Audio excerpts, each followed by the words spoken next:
in the breaking news of the night, the evidence has taken a turn that could be what a criminal jury finds to be proof beyond a reasonable doubt that Donald Trump committed those crimes. There is an informer inside Donald Trump's home. Right before the Thanksgiving Day holiday, Donald Trump quietly asked his favorite Florida federal judge to give him a fully unredacted copy of the affidavit behind the search of his Mar-a-Lago home. Yeah, let's go ahead and talk about what this really means and what the potential end results could be. And yeah, they're very scary. Welcome into TYT's Overruled. I'm your legal analyst, Adrienne Lawrence.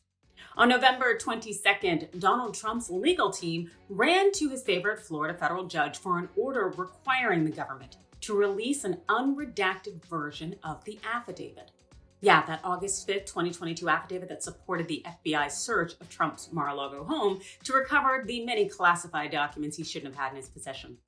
In this motion, the former president argues that he is entitled to a copy of the affidavit because, again, as he argues, he can't vindicate himself unless he sees the affidavit.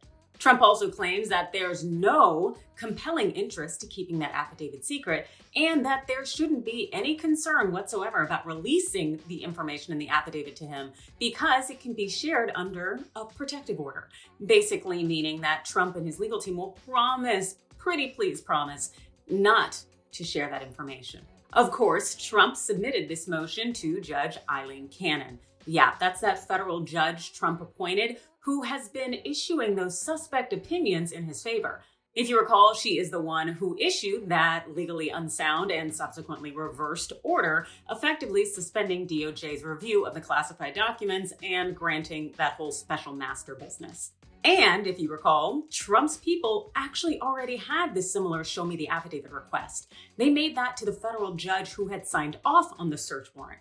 Yeah, that's Judge Bruce Reinhart.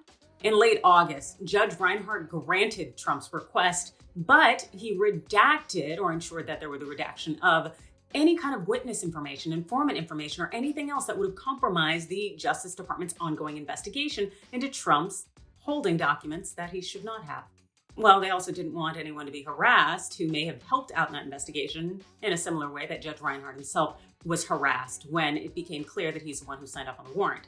So let's talk about what this really means and what it could mean. Since late August, Trump has had, by way of Judge Reinhart, a redacted version of the affidavit. So Trump has had access to everything, largely except for the informant and witness's name and information, things that would complicate the government's investigation, if not get in the way of it. So now he is running to his pro-Trump judge, Aileen Cannon, in an effort to get that redacted information.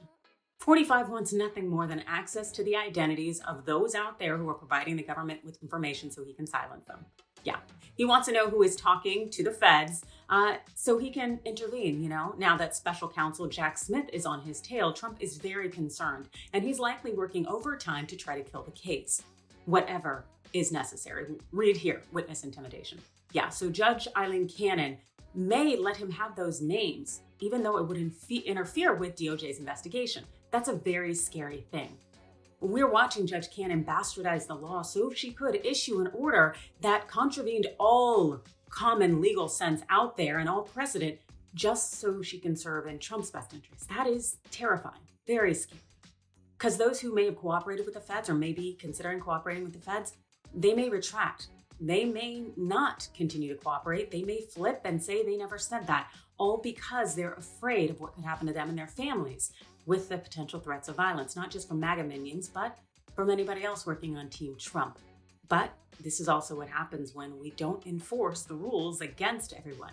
This is exactly why we should have a system that actually works. We have an impeachment rule set up for judges, yet it doesn't seem to be exercised against Judge Cannon, despite clearly seeing what's going on.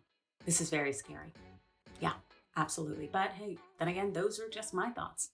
But you let me know yours in the comments below. Hit that like and follow button. And thanks for watching.